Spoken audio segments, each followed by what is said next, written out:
idil ahaantii daawadayaal meel walba aad naga daawanaysaan soo dhawaada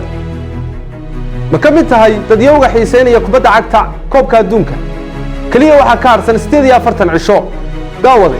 ma xiiseynaysay inaad mar uun ka daawato shaashada kubadda cagta koobadii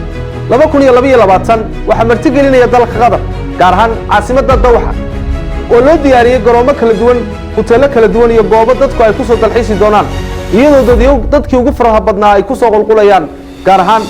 magaalada Dawxa ee caasimadda u ah dalka Qatar haddiiba aad inuu rajaynaysay inaad koobka adduunka ka daawatid muraayadda maanta waxaad chance u haysataa inaad toos u tagi karto dalka Qatar adiga oo koobkaasi si toos ah u daawan doona kana mid noqon doona dadyowga si toos ah garoomada u soo joogi doona ciyaartoy in badan aad ka daawan jirtay shaashadana si toos ah u arki doona ma rajaynaysaa inaad mar walba kulanto Lionel Messi oo aad aragtay isagoo xidhan calaamadda Argentina isagoo hogaaminaya xulkiisa haddii aad xiiseynayso inaad la kulanto Ronaldo oo aad aragto inaad la kulanto Cristiano Ronaldo iyo gaar ahaan xulka Portugiis sidoo kale Neymar Mbappe Benzema ciyaartoy badan oo in aad ka daawanayso shaashadda maanta waxaad u haysataa chance inaad Qatar tagto si toosan aad u daawatid haddii aad ka mid tahay dadyowga ku sugan guud ahaan dhulka Soomaalida waxaad haysataa tiro kooban meel kasta ku sugnow goob kasta joog chance-kaasi uu hor yaala Qatar ayaa tagi doonta koobka adduunka si toos ah ayaad u daawan doontaa dadka toos u daawada ayaad ka mid noqon doontaa baasaboorka doonta hayso meesha doonta ku sugnow